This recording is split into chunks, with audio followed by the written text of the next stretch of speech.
우리는 어제 출애굽기 20장을 통해서 하나님께서 친히 음성으로 자기 백성에게 말씀해 주셨고, 그래서 영원히 우리에게 유효하고 영원히 우리가 지켜야 될 도덕법인 십계명에 대해서 살펴보았습니다. 오늘 본문 이어지는 21장부터 23장은요.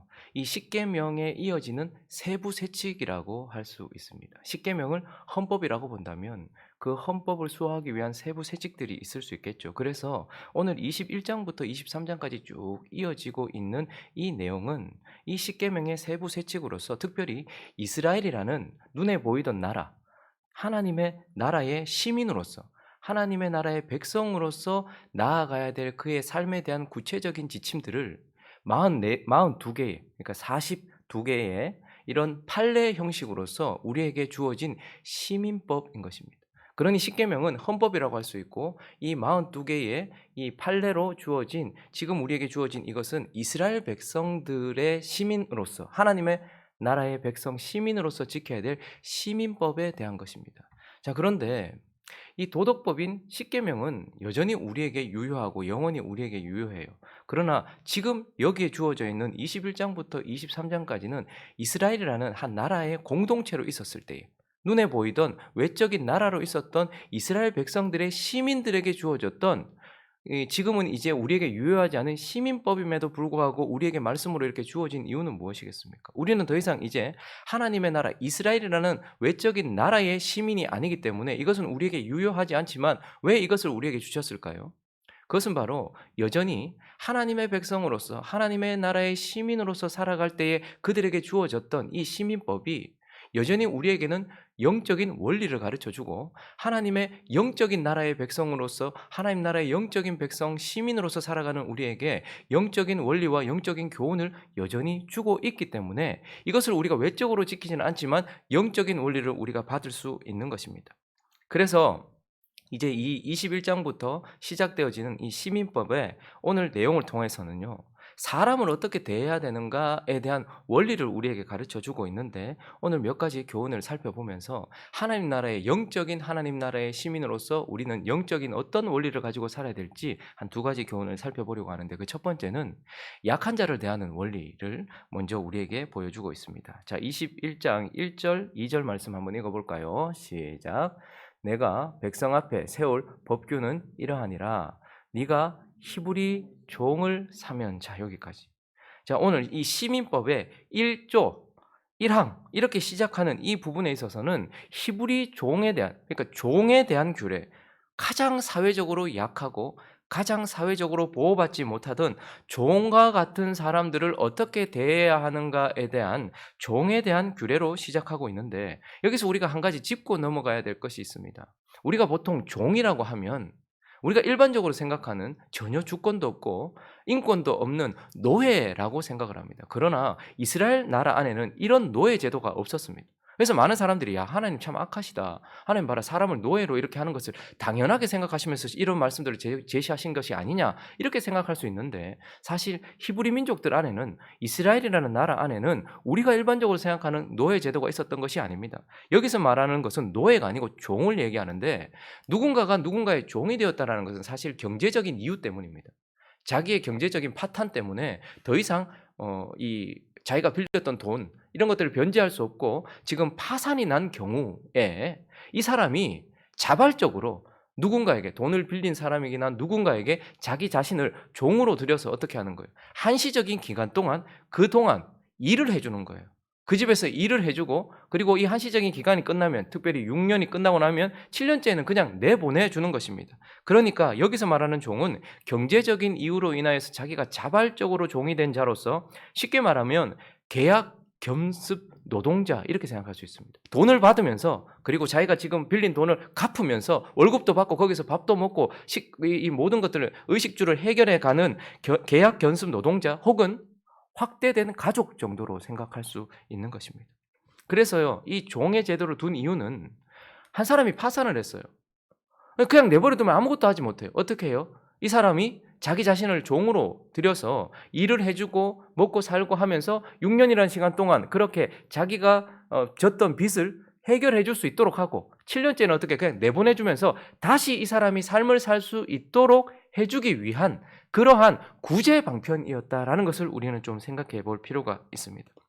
자, 그렇지만 어쨌든 종이기 때문에 사회적으로 가장 보호받지 못하는 약자예요. 그래서 오늘 본문을 보면 남종에 대한 규례가 있고 여종에 대한 규례가 있는데, 먼저 2절부터 다시 한번 보시면 남자종에 대한 규례 첫 번째는 뭐냐면, 그는 몇 해 동안요?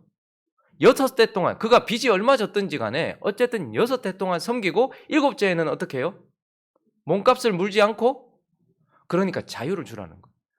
남종이 되었다면 그 남종을 대하는 원리는 6년 동안 자기를 섬기게 하지만 7년째는 어떻게 하는 거예요? 자유를 준다라는 것이고, 3절에는 보니까 만일 그가 단신으로 왔으면 그 홀로 자유를 주고, 그가 장가들었으면, 그가 그러니까 지금 많은 자유가 있는 것이죠. 그가 종임에도 불구하고 아내를 맞이하고 그렇게 해서 아내도 있으면 어떻게 하라는 거예요? 아내와 함께 내보내주라는 거예요. 자유를 주라라고 말하고 있어요. 그런데 4절을 보시면, 근데 자기가 들인 아내가 아니고 상전이 그에게 준 아내가 있어요. 상전이 야, 너 이 여자하고 결혼을 해라 해서 이제 아내를 줬어요. 그랬더니 아들과 딸이 생겼어요. 그런데 나갈 때 그의 아내와 그의 자식들은 상전에게 속아요. 상전이 준 아내라면 그 아내를 통해서 나온 자식들도 어떻게 해요? 상전에게서 두고 단신으로 나갈 것이다. 이 구절도 우리가 오해할 수 있는 것은, 와, 상전이 아내를 해줬으면 나갈 때는 얘만 홀로 보낸단 말이냐? 근데 이것이 아니고 사실 이 종도 사회적 약자지만 이 종의 아내나 이 종의 아들들은 더 약자 아닙니까?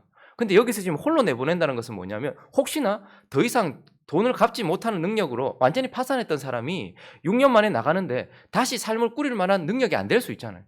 그렇기 때문에 이 종의 아내와 자식을 보호해주기 위하여서 지금 그렇게 하는 거예요. 자, 그런데 5절을 가보시면, 만일 근데 종이 분명히 말하기를, 나는 사실 6년 만에 나가도 다시 삶을 제대로 꾸릴 만한 빚이 너무 크기 때문에 제대로 삶을 살 수 없고 내 아내와 내 자식을 먹여 살릴 능력이 없다, 도저히 그럴 수 없다 라고 해서, 그리고 그렇다면 만일 종이 또 분명히 말하기를, 내 상전을 사랑하고 내 처자를 사랑하기 때문에 자유인이 되지 않겠다, 나는 6년 지나고 7년째 자유를 맞을 수 있지만 그러나 자유인이 되지 않겠노라 하면 어떻게 하라는 거예요? 상전이 그를 재판장에게로 데리고 가고 순종의 의미인 귀를 송곳으로 뚫어다가 뚫린 귀, 그러니까 자기 상전의 말에 순종하겠다는 뚫린 귀를 하고, 그 상전이 어떻게 해요? 종신토록 그 자기를 섬길 수 있도록 해주는 것이죠. 그러니 남종에 대한 규례의 가장 큰 것은 무엇이냐면 7년째에 내보내주라는 거예요. 내보내주는 거죠. 그런데 또 하나는요, 이가 스스로 나는 살 능력도 없고 나는 내 상전을 너무 사랑한다 해서 자유를 포기한다면 어떻게 하라는 거예요? 영원히 그의 상전이 되어주라는 거예요. 그의 그늘이 되어주라는 거예요. 그를 받아주라라고 하면서 그에게 삶을 제공해줘라, 이렇게 말하고 있는 것입니다. 그 당시에도 사회적 약자를 위한 어느 시대나 어느 사회나 함무라비 법전이나 이런 데도 보면 이러한 제도들이 있었지만 이렇게 인격적인 제도는 사실은 없었어요. 자, 그런데 또 넘어가 보면 7절부터 보면 이제는 여종이 있어요. 자, 여종은 남종과는 조금 달라요. 여종은 보면 대부분 어떤 가정에 경제적으로 파탄이 일어나고 더 이상 이렇게 살 수 있는 그런 능력이 없을 때에 보통은 어떻게 하죠? 딸을 보내는 거예요. 근데 그냥 여종으로 보내는 것이 아니라 이렇게 여자를 보낸다는 것은 그 상전에 뭐가 되도록, 첩이나 부인이 되도록 사실 보내는 거거든요. 그렇기 때문에 사람이 자기 딸을 여종으로 팔았으면, 그래서 자기 딸을 이렇게 보내면서 돈을 받는 거죠. 그래서 이 가정도 살고 그 여자도 이 가난한 가정에서 저 돈 많고 또 좋은 가정에 가서 살도록 이렇게 부인이 되도록 이렇게 파는 겁니다. 자, 그런데 그는 남종같이 나오지 못하는 거예요. 왜요? 부인이 될 것이니까. 남종같이 나오지 못한다는 거예요. 자, 그런데요, 8절에 보면 그렇게 약속을 하고 여자를 데리고 가놓고 상전이 그를 기뻐하지 않아요. 데리고 와보니까 부인 삼기 좀 그런 거예요. 그래서 상관하지 않는 거예요. 부인으로 삼지 않는다. 그러면 어떻게 하라는 거예요? 보내주라는 거예요.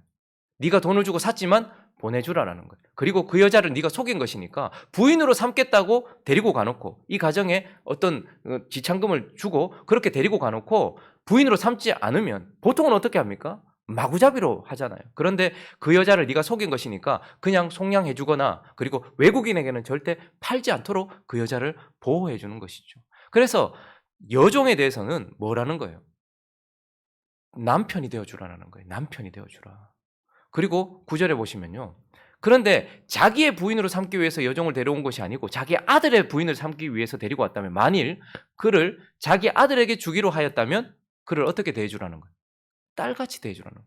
그러니까 여종에 대해서는 어떻게 해주라는 거예요? 남편이 되어주고, 자기 아들에게 주기로 약속하고 데리고 왔다면 아버지가 되어주라라고 말하고 있어요. 자, 그런데 10절, 만일 상전이 그 여자를 아내로 받아들였어요. 근데 좀 시간이 지났는데 이 여자에 대해서 좀, 그래서 다른 여자를 받아들였단 말이에요. 그래서 상전이 다른 여자에게 장가들었어요. 또 다른 여자와 이렇게 결혼을 하게 됐다. 만약에 그런 일이 일어났다. 그러면 어떻게 합니까? 이 여자에 대해서 그래도 여전히 음식과 의복과 동침하는 것을 끊지 말고 11절에 보면 이 세 가지를 시행해 줘라. 그래서 만약에 네가 이 여자를 데리고 돈 주고 사서 이 여자를 데리고 와서 네 부인을 삼았는데 나중에 다른 여자를 다시 부인으로 맞았다면 이 여자에 대해서도 어떻게 하라는 거예요? 최소한의 삶이 보장되도록 음식과 의복과 성관계를 가지는 것을 그대로 해주고, 만약에 네가 이렇게 이 사람의 삶을 보장해주지 않을 것 같으면 어떻게 하라는 거예요? 값없이 그를 다시 그 집으로 보내줘라. 그러니까 자유와 이러한 모든 것들을 보장해 주는 것이죠. 그래서 이 여종에 대한 규례는 남편이 되어주거나 아버지가 되어주라라고 말하고 있고, 만약에 그리고 또 삶을 보장해 주어라. 근데 그렇지 않을 것이면 자유를 주어라라고 말하고 있습니다. 자, 이런 규례를 볼 때에 그 어느 나라에도 없었던 가장 인격적이고 사회적인 약자를 보호해주고 있는 이러한 규례들을 보았을 때에 이것이 단순히 사회적 약자들을 보호해주라는 윤리 도덕적인 그런 규례인가? 사실 그러한 의미도 담고 있긴 하지만, 사실 이 규례를 통해서 하나님이 뭘 기억하게 하시는 것일까요? 왜 시민법의 1조 여기에 종의 규례를 하나님께서 우리에게 제시하시는 것일까요? 그것은 바로 도덕법이 처음 시행될 때, 십계명을 주실 때도 하나님께서 뭐라고 말하고 있습니까? 나는 너희를 종되었던 애굽에서 건져낸 너희 하나님이다라고 얘기하세요. 그래서 시민법의 첫 번째 항목에 종에 대한 규례를 넣는 것은 우리가 그 이전에 하나님의 구원을 받기 이전에 우리가 누구였는지를 기억하게 하시는 것입니다. 저와 여러분은 종이었고 이스라엘 백성들도 이집트의 종이었다라는 것을 기억하게 하시는 것이죠. 그리고 더 나아가서 이제 그런 종이었던 너희를 내가 어떻게 대했는가를 기억하게 하시는 겁니다. 그래서 하나님이 종되었던 나를 어떻게 대우해 주셨는가를 기억하게 하는 것이죠. 하나님은 종이었던 이스라엘 백성들을 어떻게 하십니까? 값없이 자유를 주셨습니다. 그리고요, 그들이 나아갈 때, 여러분 기억하십니까? 출애굽할 때 이집트 사람들이 이스라엘 백성들에게 뭘 줬어요? 금은 보화를 모두 다 주었어요.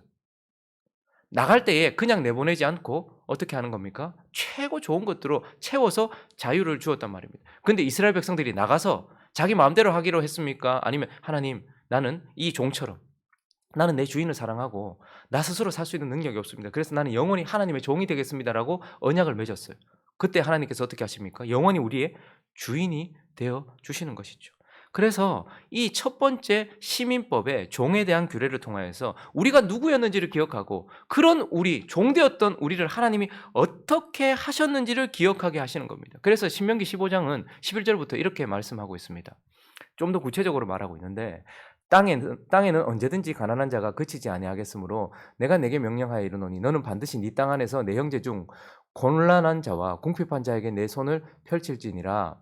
내 동족 히브리 남자나 히브리 여자가 내게 팔렸다 하자. 자, 종에 대한 규례죠. 만일 6해 동안 너를 섬겼거든 어떻게 하라는 거예요? 7째 해에 그를 놓아 자유롭게 할 것이요. 그리고 13절에 있습니다. 시작. 그를 놓아 자유롭게 할 때에는 빈손으로 가게 하지 말고 내 양무리 중에서와 타작마당에서와 포도주 틀에서 그에게 후히 줄지니 곧 네 하나님 여호와께서 내게 복을 주신 대로 그에게 줄지니. 이스라엘 백성들에게 하나님께서 자유를 주셨어요. 마치 6년을 일하고 7년째 아무 조건 없이 자유를 주는 그러한 것처럼 하나님께서 우리에게 그렇게 자유를 주셨다는 거예요. 그런데 그렇게 자유를 주실 때 이스라엘 백성들이 빈손으로 나갔습니까? 이집트에서 종살이 했던 그들이 그냥 자유만 얻었습니까? 그것만 해도 감지덕지죠. 그런데 나갈 때 어떻게 하셨습니까? 하나님이 그들에게 이집트 사람들에 의하여서 그 많은 좋은 것들로 가득 채워서 그렇게 보냈다는 것이죠. 15절에 있습니다. 시작. 너는 애굽 땅에서 종되었던 것과 내 하나님 여호와께서 너를 속량하셨음을 기억하라. 그것으로 말미암아 내가 오늘 이같이 내게 명령하노라. 그러니 도덕법을 지나서 시민법의 첫 번째 1항, 1조 1항에서 종에 대한 규례를 통하여서 너희가 종이었지 않느냐. 그것을 기억하고 그리고 종되었던 너희를 내가 어떻게 대우했는지를 기억하면서 사회적 약자들을 대하면서 하나님은 이제 어떻게 하라는 거예요? 단순히 그들을 보호해 주라는 것이 아니라 내가 너희를 대하였던 대로 사람을 약한 자를 대해 주라라고 말씀하고 있는 것입니다. 그러니 약한 자를 대하는 원리는 무엇입니까? 약한 자였던 종이었던 나를 하나님께서 대우해 주신 대로 그들을 대우하는 것. 이것이 시민법의 첫 번째 원리입니다. 자, 그리고 이제 두 번째, 또 사람이 나오는데 두 번째는 범죄자를 대하는 원리. 이것이 우리에게 두 번째로 주어지고 있습니다. 시민법 두 번째 항목은 죄를 범한 사람들에 대한 규례인데요. 오늘 12절부터 쭉 보시면 먼저는 사형에 해당하는 죄를 범한 사람들이 있어요. 그렇죠? 사형에 해당하는 사람. 그래서 반드시 죽여라라고 말하는 사형에 해당하는 죄를 범한 사람들이 나오고 있습니다. 그 이후에 이어지는 사람들은 누군가에게 상해를 입혔어요. 누군가에게 상해를 입혔는데 직접 상해를 입히기도 했고 아니면 자기의 소유, 소나 가축을 통하여서 상해를 입히기도 한 그러한 죄를 범한 사람들이 있습니다. 그리고 또 어떤 사람들은요, 누군가에게 손해를 입힌 그러한 허물을 가지고 있는 사람들도 있는 것이죠. 자, 그런데 이러한 사람들을 대할 때, 범죄한 사람들을 대할 때 어떻게 대해야 되는가? 12절은 이렇게 말하고 있습니다. 12절 시작. 사람을 쳐 죽인 자는 반드시 죽일 것이나. 자, 그러니까 이 구절을 통해서 쭉 우리가 내용을 통해서 알게 되는 것은 범죄한 자에게는 어떻게 대해야 된다는 거예요? 된다는 겁니까? 죄의 값을 치르게 하라는 거예요. 그가 죄를 지었으면 그의 죄의 값을 반드시 치르도록 그 사람을 대해야 된다. 범죄자는 그 범죄한 대로 그 사람을 대해야 되는데 특별히 23절부터 25절은 이렇게 말하고 있습니다. 우리가 잘 아는 말씀입니다. 읽습니다. 시작. 그러나 다른 해가 있으면 갑되 생명은 생명으로 눈은 눈으로 이는 이로 손은 손으로 발은 발로 된 것은 된 것으로 상하게 한 것은 상함으로 때린 것은 때림으로 갚을지니. 자, 범죄한 자를 대할 때 어떻게 돼? 사람이 사람을 대할 때 특별히 범죄한 자를 대할 때는 반드시 죄값을 치르게 해야 되는데 그에게 죄값을 치를 때 어떻게 하라는 거예요? 죄의 크기에 따라 그 사람이 죄를 범한 만큼 거기에 합당하도록 죄값을 치르게 해줘라라고 말하고 있습니다. 자, 그런데 하나님께서 이렇게 말씀하신 이 부분을 가지고서 와, 하나님 참 모지시다. 사람들은 그래서 하나님은 형벌을 좋아하시는 분이다. 이렇게 오해하는 구절로 그렇게 생각할 경우가 많이 있습니다. 그런데 이 구절이 단순히 정말 죄를 범한 사람에게 형벌을 내리라. 지금 이 말을 하고 있는 것일까요? 우리는 이것을 자세히 볼 필요가 있습니다. 범죄한 자를 반드시 죄값 치르게, 그가 죄를 범한 만큼 죄값 치르게 그렇게 대라라고 말씀하시는 이 말씀 안에는 어떤 원리가 있는 것입니까? 먼저는 형벌을 말하고 싶은 것이 아니라 하나님이 공의를 시행하라는 겁니다.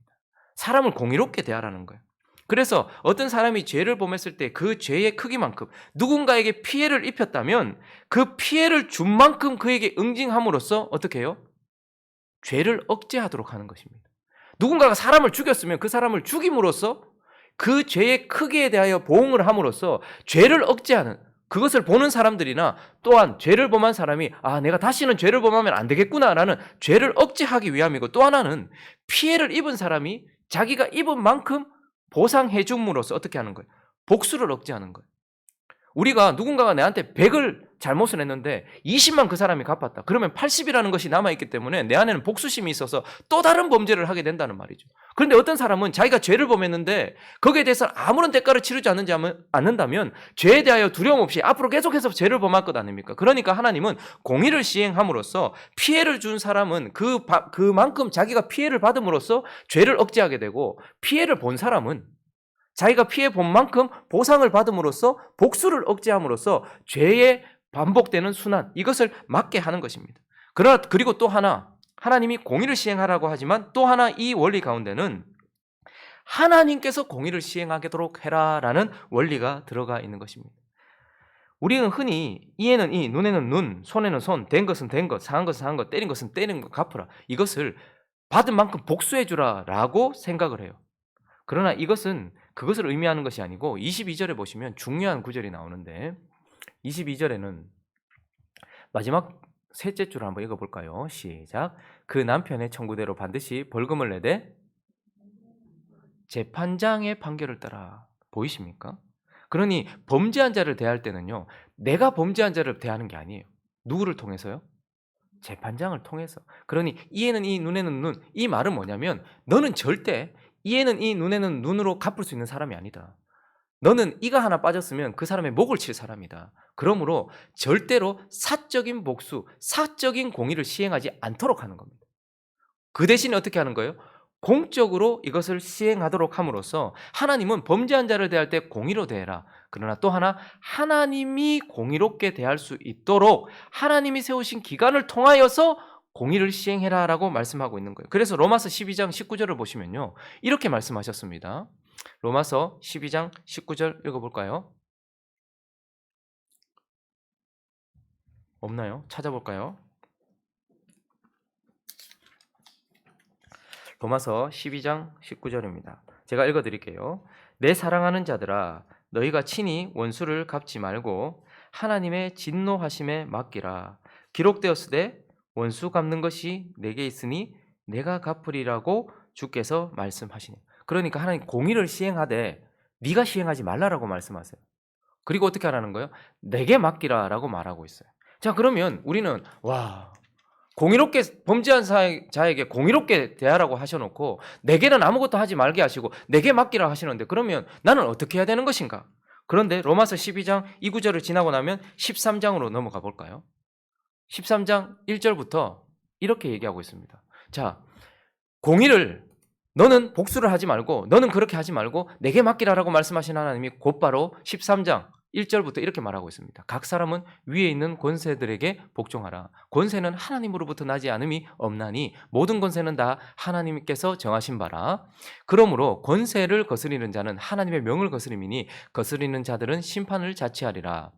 다스리는 자들은 선한 일에 대하여 두려움이 되지 않고 악한 일에 대하여 되나니 네가 권세를 두려워하지 아니하려느냐. 선을 행하라. 그리하면 그에게 칭찬을 받으리라. 4절에 있습니다. 시작. 그는 하나님의 사역자가 되어 네게 선을 베푸는 자니라. 그러나 네가 악을 행하거든 두려워하라. 그가 공연히 칼을 가지지 아니하였으므로 곧 하나님의 사역자가 되어 악을 행하는 자에게 진노하심을 따라 보응하는 자니라. 뭐라고 말씀하십니까? 너는 스스로 그것을 갚지 말고 내게 맡기라라고 말씀하셨어요. 그래서 내게 맡긴다는 것은 결국 무엇입니까? 하나님이 위에 권세들을 두셨다는 거예요. 사법부를 두시고 행정부를 두시고. 그래서 그것을 통하여서 하나님이 그들에게 칼을 쥐어주셨어요.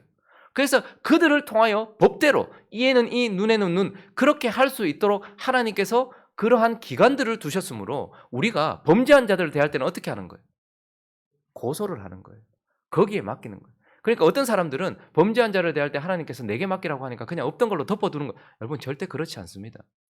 그것에 대하여서 하나님은 사적으로 복수하지 말라고 하시고 공적으로 하나님께서 그 일을 처리하라고 말씀하고 계시는 것입니다. 그러므로 범죄한 자를 대할 때는 어떻게 해야 될까요? 절대 사적인 복수를 하지 않고 이것을 교회에서 일어난 일은 교회의 법에 맡기는 것입니다. 내가 그 사람에게 하는 것이 아니라 교회의 법에 맡기는 것입니다.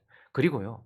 어떠한 시민으로서의 그런 문제들이 생기잖아요. 그러면 덮어두는 것. 여러분 그걸 말씀하시는 것이 아니라 하나님께서는 그것을 공적인 기관에 맡겨서 그가 범죄한 만큼 그것에 대하여서 할 수 있도록 해라. 그래서 공의롭게 하나님이 공의를 시행하도록 그렇게 대해라라고 말씀하고 있습니다. 그러나 또 하나 우리가 여기서 짚고 넘어가야 될 부분은 하나님이 공의를 시행하시지만 그러나 또 한편 오늘 본문에는 자비도 있다는 것을 보게 돼요. 13절을 오늘 본문 13절을 한번 볼까요? 13절을 읽어보겠습니다. 시작. 만일 사람이 고의적으로 한 것이 아니라 나 하나님이 사람을 그의 손에 넘긴 것이면 내가 그를 위하여 한 곳을 정하리니 그 사람이 그리로 도망할 거예요. 하나님께서 처벌하실 때는 철저하게 공의로 처벌하세요. 그런데 사람을 죽인 자들, 고의로 죄를 범한 자들은 절대 하나님께서 공의롭게 대하세요. 그런데 만일 그가 고의로 한 것이 아니고 나 하나님이 사람을 그의 손에 넣은 거예요. 그래서 실수로 그렇게 할 수도 있는 거예요. 도끼질을 하는데 도끼날이 날아가서 어떤 사람이 맞아서 죽기도 하고 일을 하다가 내가 떨어뜨린 물건이 사람을 맞아서 내가 일부러 그런 건 아니에요. 그럴 때는 하나님께서 어떻게 하라는 거예요? 저긴 도피성에 대한 이야기를 하면서 자비의 여지를 보여주고 있는 거예요. 죄를 범했지만 그 사람 안에 고의성이 없었고 여지가 있다면 그에게 자비를 베푸라라고 말하고 있어요. 자비는 그가 받아야 될 벌을 내리지 않는 것, 그것을 거두어 드리는 것을 말하고 있죠. 29절도 보시면요. 소가 본래 받는 버릇이 있어요. 그리고 임자는 그로 말미암아 경고를 받아. 얘 네 소가 자꾸 사람 받더라. 그러니까 잘 관리해야 된다라고 받는 버릇이 있고 그 임자도 그것을 알았어요. 그런데도 단속하지 않았다면 어떻게 되는 거예요? 고의성이에요. 그냥 사람 죽으라고 내버려 둔 거잖아요. 그래서 남녀를 막론하고 받아 죽이면 그 소는 돌로 쳐 죽일 것이고 임자도 어떻게 하라는 거예요? 벌받게 하라는 거예요. 그런데 30절 시작. 만일 그에게 속죄금을 부과하면 무릇 그 명령한 것을 생명의 대가로 낼 겁니다. 반드시 이 소가 자기 소가 받는 버릇이 있어요. 그리고 사람들이 야, 네 소가 받는 버릇이 있더라. 경고를 받았는데도 주의하지 않아서 누군가를 죽였어요. 그러면 소도 죽이고 임자도 어떻게 해요? 벌을 받게 하는 거예요. 그런데 이 소에 의하여서 죽임당한 가족들이 있잖아요. 이 상대방 가족들이 그냥 용서해 주자. 그래서 속전금을 받고 그냥 생명을 돌려주자라고 말하면 어떻게 하라는 거예요? 도와주라는 거예요. 자비를 베풀 수 있도록 해준다라는 것을 우리에게 말해주고 있습니다. 그러니 범죄자를 대하는 원리는 무엇이죠? 공의롭게 하나님이 공의를 시행하도록, 그러나 자비의 여지가 있다면 자비를 베풀도록 범죄자를 대주라라고 말씀하고 있는 것입니다. 말씀을 정리하겠습니다. 오늘 이 시민법, 하나님의 백성들의 시민법의 처음 부분에 종에 대한 이야기와 범죄자에 대한 이야기를 보면서 우리는 종이었던 우리 자신을 기억하게 됩니다. 그리고 하나님 앞에, 세상 앞에 죄인이었던, 범죄자였던 우리 자신을 보게 되는 것입니다. 그러나 동시에 종이었던 우리를 좋은 주인으로, 아버지로, 남편으로 대해주셨던 하나님도 보게 되고, 범죄했던 우리를 공의에 맡기시면서 우리를 자비를 베풀어 주셨던 예수 그리스도, 그래서 자기에게 범죄하는 자들, 예수 그리스도의 예표가 되었던 다윗도 자기가 공의를 시행하지 않았어요. 하나님께 그것을 맡겼고 자비를 베풀었어요. 그리고 복음을 전했던 바울도 그 범죄자들을 자기가 대하지 않았고 공의에, 하나님의 공의에 맡겼던 것을 보게 되면서 우리는 이 종이었던 우리, 범죄자였던 우리도 생각나지만 종이었던 우리를 아름답게 대해주셨던 하나님도 기억나고 하나님의 공의에 맡기시고 우리를 대해주셨던 예수 그리스도도 생각나는 것이죠. 그러므로 이 시민법을 지키면서 결국 어떻게 하라는 거예요? 하나님이 나를 대우해 주신 대로, 예수님이 나를 대우해 주신 대로, 종이었던 나, 범죄자였던 나를 대우해 주신 대로 사람들을 대해라라고 우리에게 말씀해 주면서 사회에는 하나님의 사랑과 정의와 공의가 시행되게 하고 우리 속에는 하나님의 은혜가 머물도록 하시는 이 하나님의 시민법, 이것이 우리 안에도, 우리는 이제 더 이상 이스라엘이라는 나라의 시민으로서 이것을 지키는 것은 아니지만 그러나 영적인 하나님 나라의 시민으로서 이러한 영적인 원리를 지켜가면서 하나님의 은혜가 내 속에 머물고 하나님의 자비와 사랑과 공의가 세상 속으로 퍼져나가게 하는 그런 하나님의 백성 되시기를 예수 그리스도 이름으로 축원합니다.